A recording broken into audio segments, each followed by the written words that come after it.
Eoin Tennyson has given notice of an urgent oral question to the Minister of Finance. I remind members that if they wish to ask a supplementary question, they should rise continually in their places. They will be called automatically, or the member who tabled the question will be called automatically to ask a supplementary.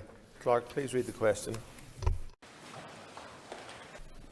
To ask the Minister of Finance for an update on the Executive's agreement on a budget for 2024-25. Minister of Finance. We have all been clear from the outset this was going to be an incredibly challenging budget. Demand far outstripped the funding available many times over. For every £1 we have to spend on day-to-day funding for public services, we had 3 times as many demands. Similarly, for every £1 we have to spend on capital, including money for hospitals, schools and roads, we had 1.5 times as many demands. When the Executive was restored, it was clear the funding available was not enough to undo the damage inflicted by the British Government's lack of investment in public services. With increased demands on services and rising costs, the Executive simply does not have the budget to do everything we would want to. Providing additional funding for one area means less funding for another. But the reality is, without a budget, departments and outside bodies cannot plan. That is not a sustainable or tenable position. This budget demonstrates the commitment of the Executive, despite the severity of the financial challenges facing us, to work together to make tough choices and demonstrate the leadership that people rightly expect. That is why last Thursday the Executive agreed the 2024-25 budget, which was the result of a series of engagements with Executive Ministers.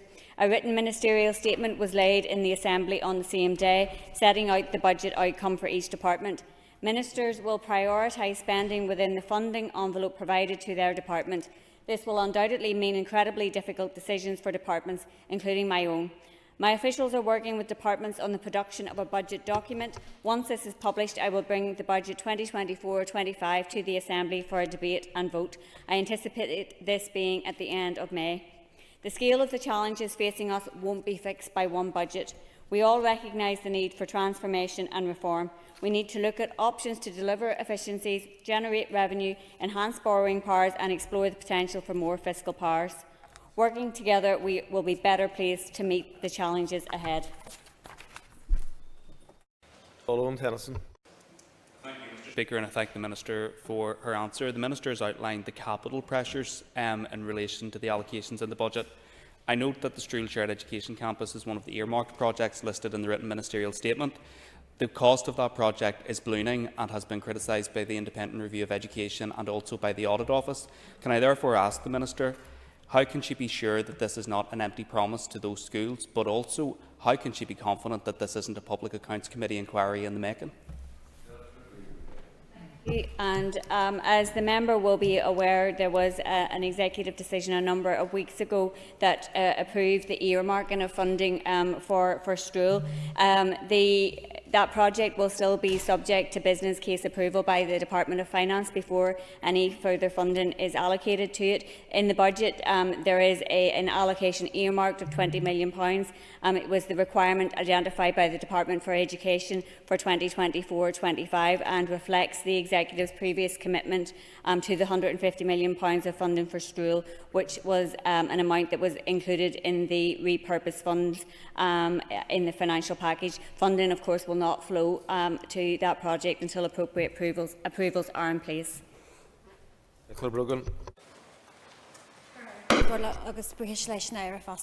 Minister, can you outline the timeline of how the 2024-2025 budget agreement was reached and how you plan to take it forward in the time ahead, please? So the agreement of the 2024-25 budget was the culmination of weeks of engagement with executive ministers.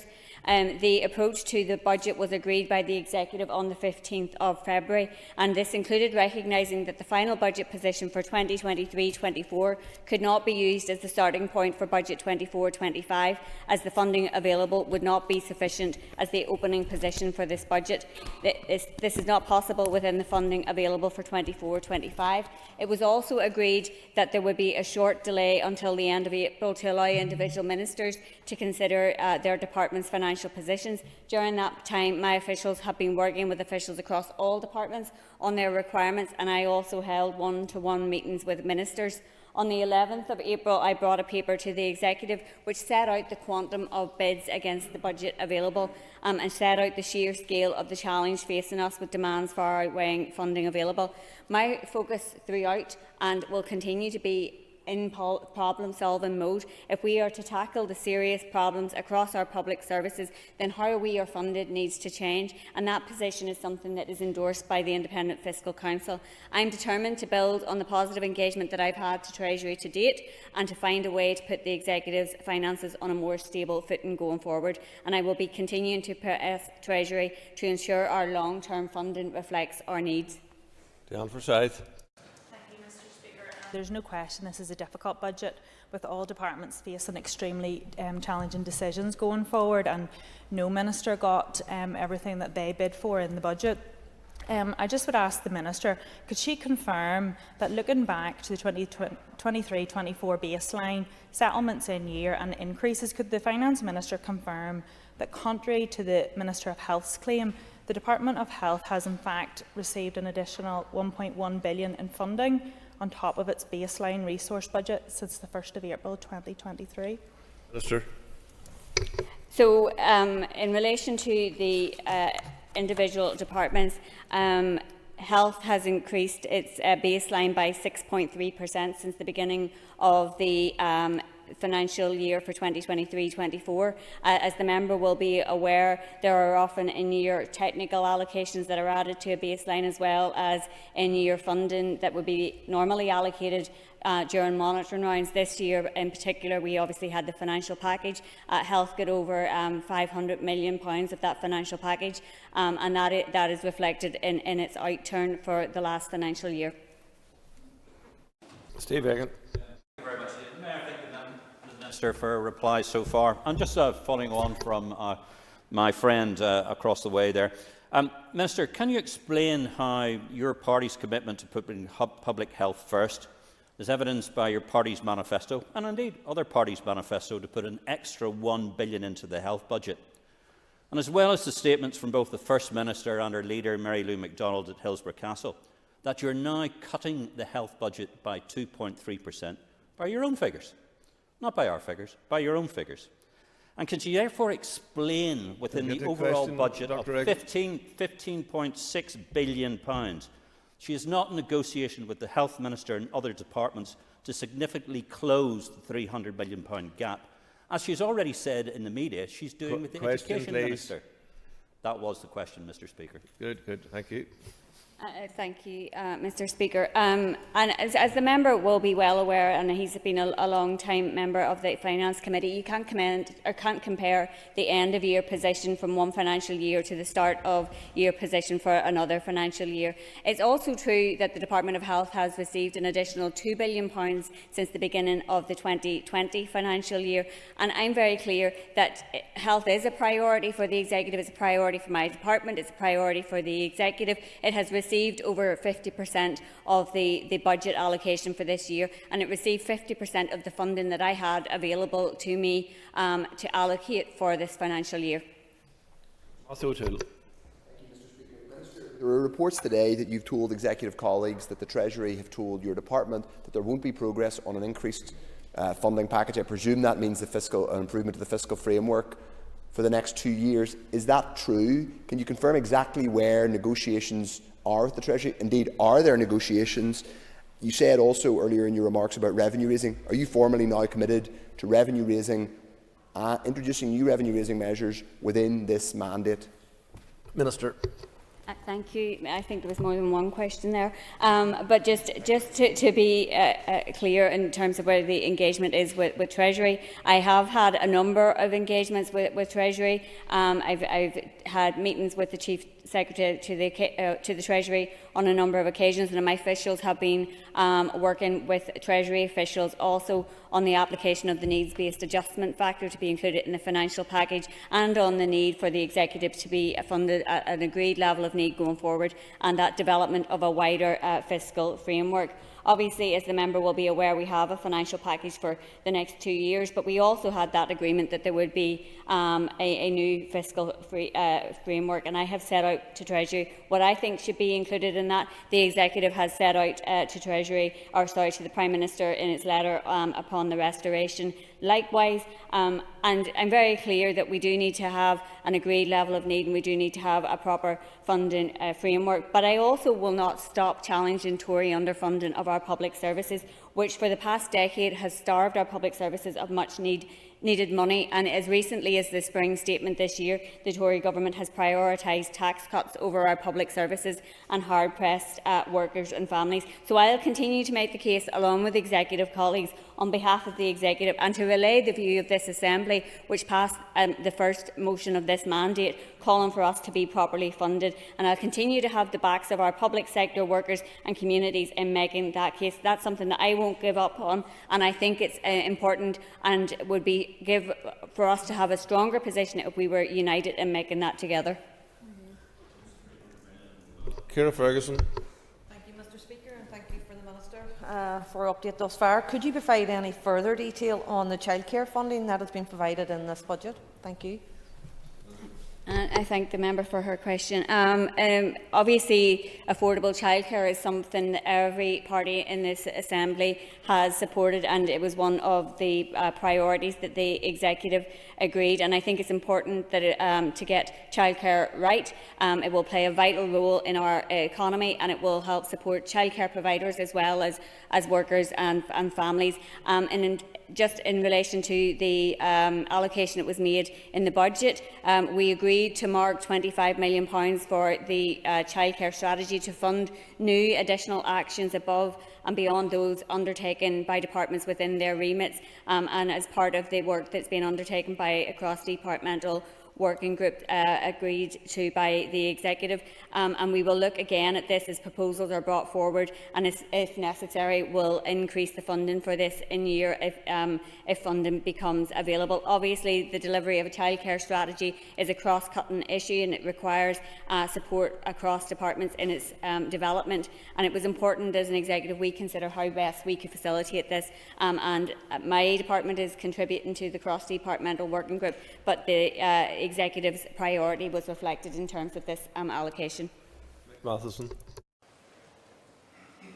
Mr. Speaker, the Minister will be aware that the news that the money and the resource required for the pay and grading review for non-teaching staff was met with widespread dismay among staff working in that sector. Can the Minister outline how we arrived at a position where resource for that particular review was not found, and what can be done to remedy that?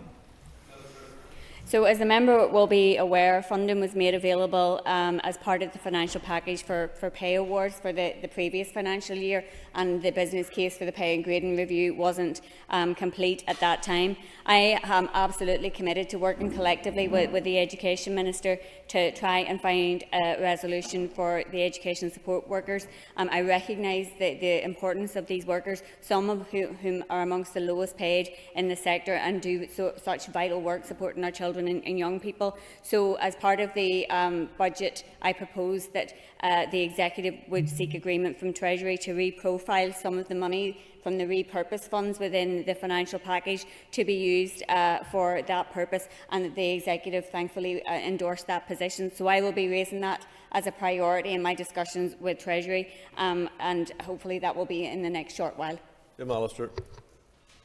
When the Minister goes back to the Treasury looking for more money, won't the Treasury have her measure as someone who is prepared to come back to this government without one penny of extra money, and as someone who has briefed her own Executive colleagues that she has no expectation?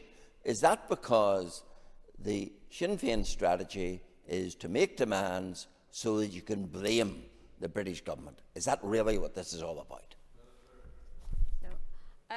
My party and others were clear from the very start that the money that was available in terms of the financial package wasn't enough to undo the damage of the underfunding of our public services. The first action of the Executive was to set that out in our letter to the Prime Minister, and the first motion that was passed in this Assembly was to endorse that position also. So I will continue to make the case to the British Government and to Treasury for the proper funding for our public services.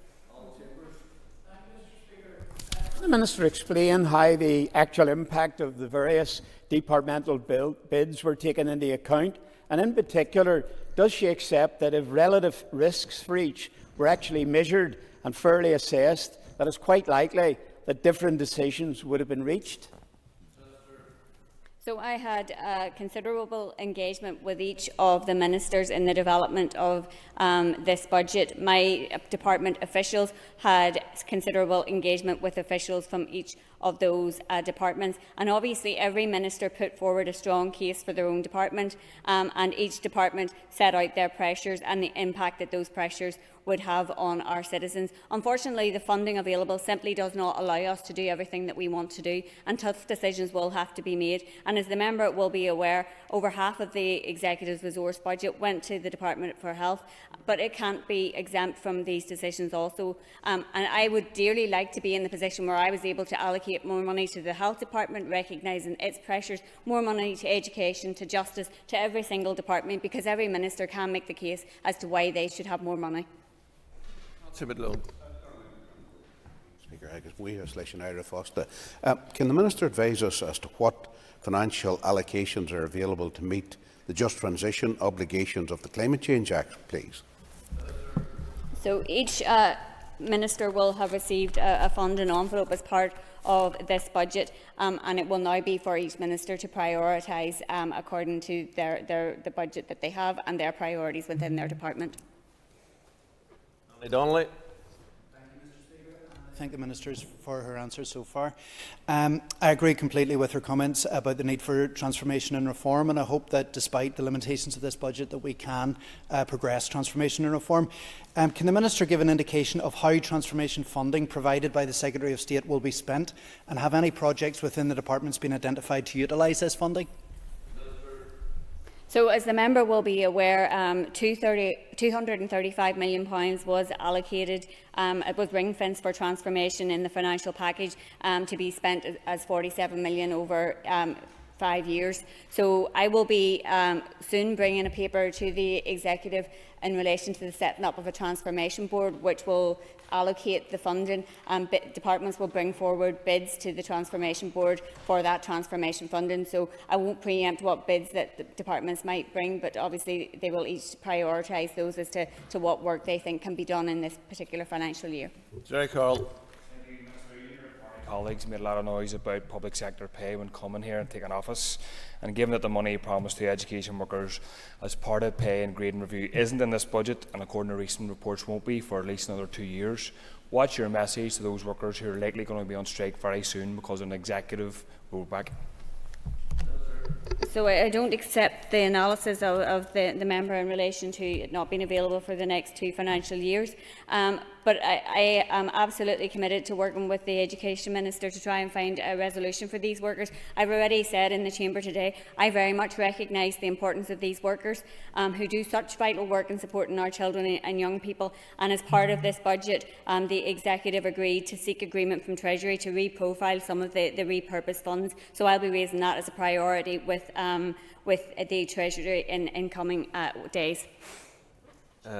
Sean Mulholland. Thank you, Minister. There has been much debate over the last few days about recommended allocations, but can the Minister clarify whether any costed alternative proposals were made to her department by any minister in the Executive? So the Executive agreed back in February the approach that would be taken to the setting of this budget. It agreed that there would be a short extension to the normal time frame, taking us beyond the beginning of the financial year, and no proposals were brought forward in relation to any alternative approach to the setting of the budget. In relation to the budget that was proposed to the Executive last week, no alternative proposals were put forward either. That brings to a conclusion the questions on the urgent question to the Minister of Finance. I will now take our ease before we move to the next item of business.